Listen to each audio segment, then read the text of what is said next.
Salut les jeunes pousses, on se retrouve aujourd'hui pour une nouvelle vidéo et c'est pas moi qui fais les vidéos à partir de maintenant. Vous allez voir, c'est vous les jeunes pousses qui vous êtes impliqués dans ce projet. Vous allez raconter votre aventure et c'est génial, vous allez voir les jeunes pousses qui sont juste derrière, elles sont extraordinaires. Elles vont raconter des choses exceptionnelles. Vraiment, vous allez apprendre beaucoup de choses, de leur vécu, de leur impression sur le monde, sur la vie, sur la nutrition, sur plein de sujets qui j'espère vont vous intéresser. En ce moment, je suis sur des projets très lourds, autres que celui-là. Donc, c'est pas moi qui vais faire les prochaines vidéos, mais ça va quand même être super intéressant. Donc, j'attends vos retours, j'attends vos likes, j'attends vos commentaires, j'attends vos partages. Je vous laisse là, je vous laisse avec la suite de la vidéo. Salut les jeunes pousses! Namasté à toutes et à tous, je vais quand même me présenter à vous. Je m'appelle Valérie, je suis esthéticienne et énergéticienne. Je suis également praticienne en médecine traditionnelle chinoise et en Reiki. Aujourd'hui, je vais aborder le sujet de la prise de conscience à travers mon expérience qui est la perte de 20 kilos. Donc le fait que j'ai perdu beaucoup de poids il y a maintenant 4 ou 5 ans de cela. J'avais à l'époque absolument tout pour être heureuse. J'avais un chéri, j'avais un job, j'étais esthéticienne, je faisais des études dans ce métier-là. Ça me plaisait, tout se passait bien. Sur le papier, j'avais vraiment tout pour être heureuse. J'étais encore jeune, je vivais chez mes parents, j'avais pas de problème financier particulier ni quoi que ce soit. Mais certaines choses ont fait que j'ai commencé à prendre du poids. Et voilà qu'un été, j'ai eu l'idée de vouloir perdre les 4-5 kilos superflus pour être belle sur la plage, pour me sentir bien dans mon short, etc. Et donc j'ai fait un régime assez draconien, un régime très connu dont je ne donnerai pas le nom. Mais en gros, je n'ai mangé que des protéines et des légumes pendant plusieurs semaines. Ça a très très bien fonctionné, j'ai passé l'été dans un corps de rêve. J'ai perdu les kilos que je voulais perdre et puis Noël est arrivé. Et à Noël, tout le monde sait qu'on mange bien, surtout en Alsace. Je suis alsacienne, strasbourgeoise. Ici, on mange bien. Et donc, j'ai beaucoup mangé à Noël et je ne me suis jamais arrêtée de manger. Donc ça a commencé par des repas copieux, puis j'ai commencé à me resservir et puis j'ai commencé à manger en dehors des repas. Bref, j'en étais arrivée à manger le petit déjeuner, manger un goûter à 10h, manger à midi. À midi, je finissais le repas des copines parce que j'étais en cours et je mangeais avec mes copines en cours. J'en étais arrivée à prendre un goûter à 4h, manger à la sortie des cours, donc sur les coups de 17h30, 18h. Et le soir, je remangeais encore à la maison et bien évidemment, je me resservais.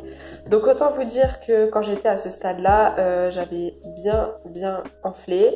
J'avais pris une vingtaine de kilos. En plus, je ne faisais plus de sport à ce moment-là, moi qui a toujours été une grande sportive depuis toute ma jeunesse et toute mon adolescence.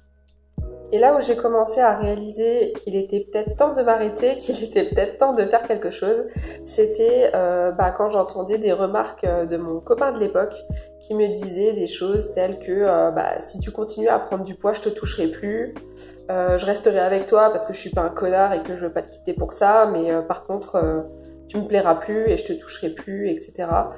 Quand mes parents commençaient à me faire la remarque, quand je voyais qu'à chaque fois que je devais racheter des vêtements, des tailles de plus en plus grandes et que ça s'arrêtait pas en fait, ça faisait que augmenter.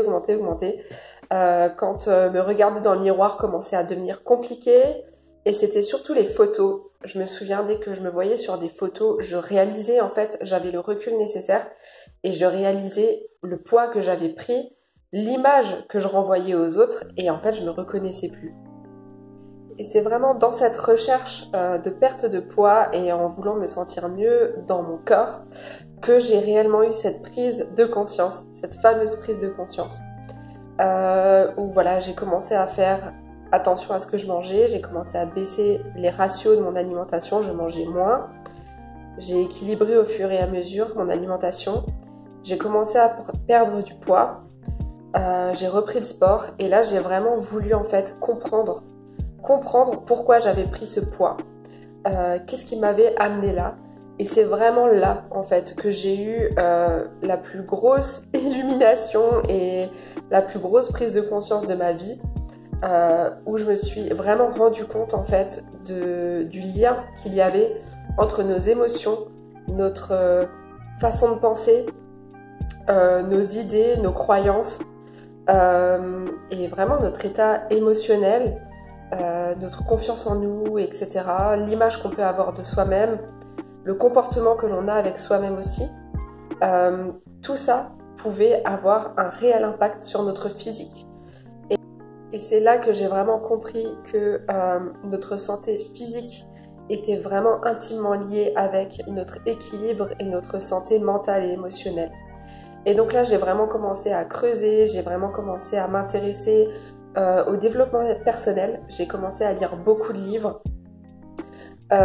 J'ai par la suite, et de par mon métier aussi, étant esthéticienne, j'ai toujours été intéressée par le fonctionnement du corps humain.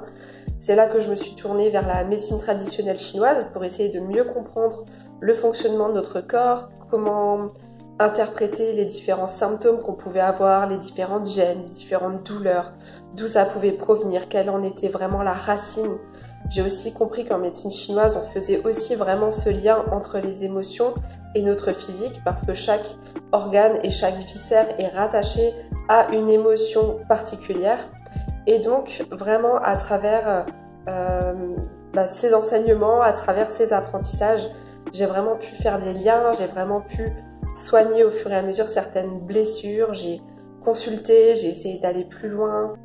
Et c'est vraiment grâce à cette prise de conscience qui a été vraiment centrale et vraiment extrêmement importante dans ma vie. C'était vraiment un moment charnière de ma vie où je me suis dit, je ne veux plus être une simple esthéticienne, je veux apporter aux autres tout ce que j'ai appris, tout ce qui m'a été enseigné.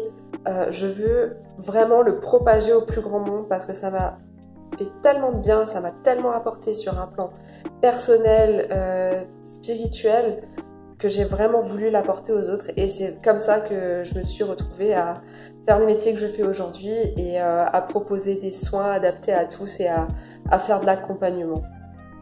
Et donc pour conclure, je pense vraiment que quand on sent au fond de nous qu'il y a eu un déclic, qu'il y a vraiment eu quelque chose qui s'est passé, que ça vient vraiment des tripes, que ça vient vraiment du cœur, et on se dit ok, là j'ai compris quelque chose, que ça impacte notre vie, je pense que c'est vraiment important à ce moment-là de s'écouter, de mettre les actions en place pour suivre cette intuition, pour suivre vraiment ce déclic, cette force motivante et qui nous pousse, et pour vraiment le transformer et en faire quelque chose de positif qui puisse servir au plus grand nombre, parce que à mon sens c'est vraiment le rôle qu'on a à jouer dans cette vie-là, et voilà, on a tous un rôle à jouer, et je pense que en suivant son intuition et en suivant parfois ces déclics et ces prises de conscience, c'est comme ça qu'on fait avancer les choses de façon plus collective. Bonjour, c'est Floriane de la chaîne Fauvaria et aujourd'hui je vais vous parler de ma vision de la prise de conscience. Parce que pour moi c'est quelque chose de super important, et si on se remet pas en question dans notre vie de tous les jours, c'est qu'il y a un problème, c'est qu'on vit pas vraiment et qu'on vit juste comme un pion ou comme un robot, puisqu'on peut pas être totalement en accord à 100% avec tout ce qu'on nous a inculqué. Donc c'est bien de réfléchir à ce qu'on a envie de transmettre, ce qu'on a envie de véhiculer comme message, ce qu'on a envie d'accorder avec nos valeurs, vu que je vois beaucoup de gens qui sont en dissonance entre ce qu'ils disent et ce qu'ils font réellement.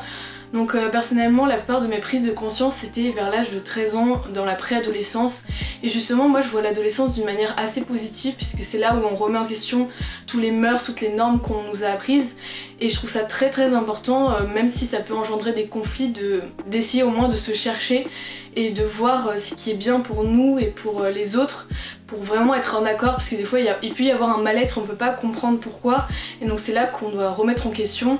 C'est comme si je prends une métaphore, si tous les matins on se lève et qu'on frappe notre tête contre un mur, parce qu'on nous a toujours appris à faire ça, c'est totalement absurde, ça n'a pas de raison, mais je suis sûre que si on avait appris aux gens de faire ça, ils l'auraient fait tous les jours en fait, sans trop se poser de questions, puisque dans notre éducation, on est fait pour imiter nos parents, etc. Et justement, je trouve ça très important de remettre en question nos habitudes de tous les jours. Donc moi, ça a passé par l'alimentation principalement, ma manière de m'habiller, ma manière de voir les autres et de parler aux autres. Parce que par exemple pour le féminisme, il y a beaucoup de phrases qu'on peut dire qui sont sexistes sans s'en rendre compte ou ce genre de choses. Donc ça engendre énormément de changements dans la vie de tous les jours et c'est dur de se remettre en question puisque comme je prenais l'exemple extrême de se frapper la tête contre un mur, si on se dit que c'est totalement absurde, on aura envie de rejeter toute notre vie d'avant parce qu'on s'est dit mais pourquoi j'ai été aussi bête de faire ça? Mais c'est très important en même temps de se remettre en question et d'avoir ses craintes et ses peurs, d'avoir fait des énormes bêtises toute notre vie, mais au moins on s'en est rendu compte et c'est le principal. Donc voilà, c'était le message principal que je voulais faire passer. J'espère que vous aurez à peu près compris ma métaphore. Et voilà, et je laisse la place aux autres. Coucou, je vais essayer de vous expliquer ce qu'est pour moi avoir une prise de conscience. Pour moi, avoir une prise de conscience, c'est vraiment avoir un déclic, c'est vraiment avoir une information qui va être la petite information en plus qui va faire qu'on va avoir pleinement conscience de cette chose. Et ça peut être à n'importe quel sujet, ça peut être par rapport à nous, par rapport à notre façon d'agir, par exemple comment on mange, est-ce que c'est en accord avec nous-mêmes, un comportement qu'on aurait eu qui est néfaste par rapport à ce qu'on veut être ou ce qu'on veut ou pour notre santé. Ça peut être par rapport à ce qui se passe à l'extérieur aussi, par exemple une cause qui nous touche et jusque là on savait que ça nous touchait, que c'était pas cool et on va avoir cette petite information en plus qui va faire que c'est vraiment pas ça qu'on veut et on va agir en conséquence. En fait c'est ça, on va avoir cette information en plus, on va être pleinement conscient de la chose et on va pouvoir agir parce que ça fera partie de nous en fait. Et ça peut être aussi au niveau positif, ça peut être qui on est, comprendre qui on est, en avoir pleinement conscience de ce qu'on veut, aussi de ce qu'on veut être et accepter juste et avancer vers ce chemin-là. Et par exemple pour illustrer tout ça, j'ai eu plusieurs prises de conscience. Je vais prendre celle qui m'est arrivée il y a environ 9 ans. Je suis devenue végétarienne, alors que j'ai toujours pensé, depuis toute petite, je disais à mes parents que plus tard, quand je serai grande, je ne mangerai pas d'animaux. Et j'ai évolué, j'ai grandi, j'ai commencé à m'intéresser de plus en plus à la protection animale, j'ai milité, j'ai lu des articles, j'ai vu des vidéos, j'ai parlé à des gens, j'ai rencontré des personnes, enfin tout un tas de choses qui ont fait que petit à petit, j'ai accumulé des informations. Et un jour, j'ai vu une vidéo. J'en avais vu plein d'autres avant, mais j'ai vu cette vidéo, je ne sais plus laquelle c'était, mais c'était la vidéo de trop, qui a fait que j'ai eu ce déclic et cette prise de conscience qui a fait que du jour au lendemain, je suis devenue végétarienne. Je me suis dit, non là c'est vraiment trop, je peux pas, c'est vraiment ça qu'il me faut parce que je peux pas cautionner à ça et c'est contre mes valeurs en fait. Et j'ai vraiment pris conscience de tout ce qui se passait et que ça me faisait beaucoup trop mal et que c'était pas ce que je voulais et que je voulais agir autrement pour ça. Après j'ai eu énormément d'autres prises de conscience, autant sur moi et pour m'accepter que des choses, on va dire récemment par rapport à des troubles alimentaires que j'ai pu avoir depuis toujours en fait. Et j'ai eu des prises de conscience qui me font évoluer positivement vers un meilleur moi-même on va dire. Et une meilleure santé, mais ça sera un peu trop compliqué de le développer et c'est un sujet que j'aimerais développer moi de mon côté dans des vidéos quand je me sentirai prête. Et il y a eu aussi par exemple au niveau de ma phobie sociale, j'ai eu un événement dans ma vie qui a fait que j'ai beaucoup avancé à ce sujet là parce que j'ai pris conscience que je pouvais le faire, et plein d'autres prises de conscience à ce niveau là, c'est vraiment un cheminement et ça pareil c'est un autre sujet dans lequel j'aimerais parler et qui serait beaucoup trop long à développer ici. Et du coup c'est vraiment ça, avoir une prise de conscience, c'est avoir une information et l'avoir complètement intégrée, que dans notre cerveau ce soit pleinement là, que ça fasse partie de nous, de notre quotidien, de notre vie. Alors qu'on peut apprendre des choses tous les jours sans forcément agir. C'est comme si ça passait devant nous, c'était là, on le sait, mais on ne fait rien et ça ne change potentiellement rien. C'est pas vraiment très présent dans notre vie. Et voilà pour résumer un peu comment je vois les choses et j'espère que j'ai été assez claire et pas trop dispersée comme je sais que je peux l'être des fois. Hello les jeunes pousses, donc moi je suis Cécile et je voulais vous partager une prise de conscience. Une prise de conscience que je suis en train de prendre.